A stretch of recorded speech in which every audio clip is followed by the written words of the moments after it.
Ma'am, I had a question about. Oh, what is that? Hi, Bubbles. I just prepared this yogurt. Would you like to try some? Yogurt? How did you make it? With the help of biotechnology.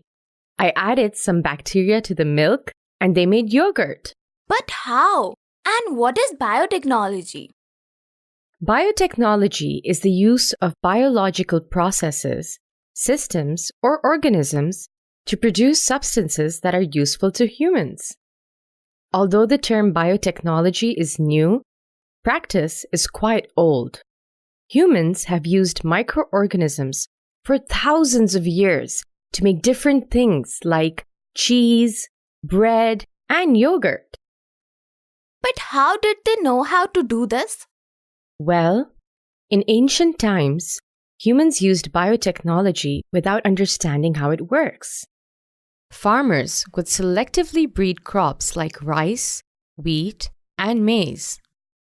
Now we have a better understanding of biotechnology because of the discovery of DNA and its central role in biology.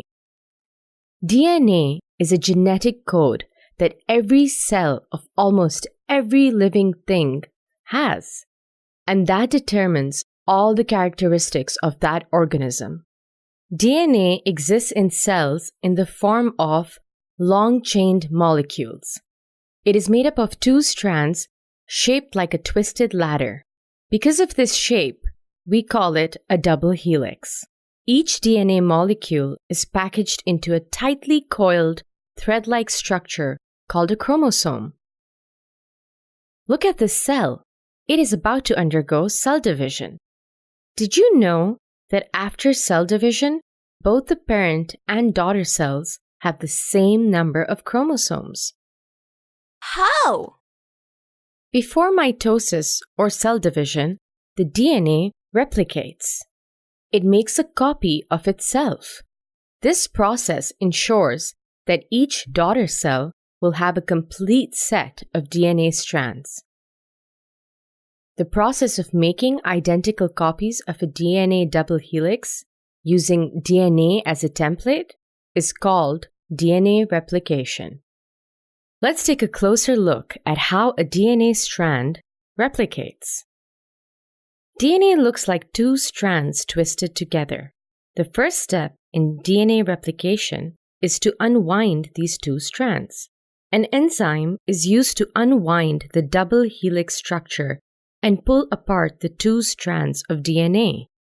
This unwinding enzyme cuts the hydrogen bonds between the nitrogenous bases, separating them one by one like opening a zipper. The nitrogenous bases are now exposed. The second step is that the free bases in the nucleus are then joined with the exposed bases on the strands on the basis of complementary base pairing rule. Base pairing rule. Oh yes, so there are 4 nitrogenous bases: adenine, guanine, thymine, and cytosine. Now, if the base on the DNA strand is adenine, thymine is added to the newly forming strand. Similarly, guanine is always paired with cytosine. You can remember this by using the mnemonic apples in trees, A with T always. Chairs in gardens, C with G always.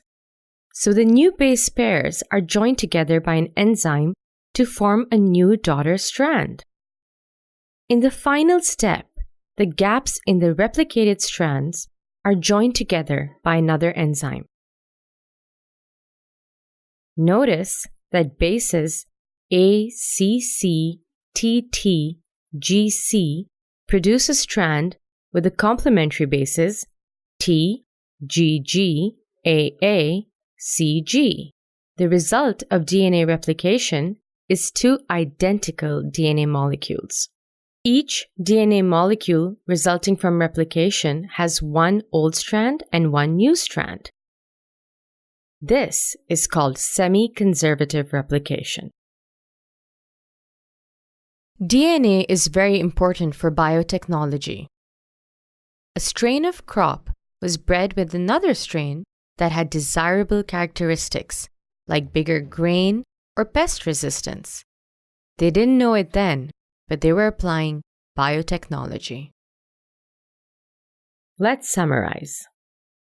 Biotechnology is the use of biological organisms, processes, or systems to produce substances that are useful to humans.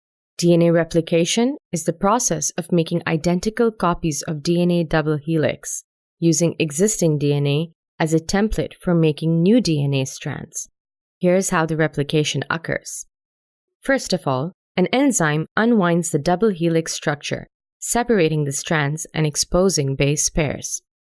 Secondly, free base pairs are joined with the parent strand by a joining enzyme and forming a new daughter strand. Finally, another enzyme fills up the gaps in the daughter strands.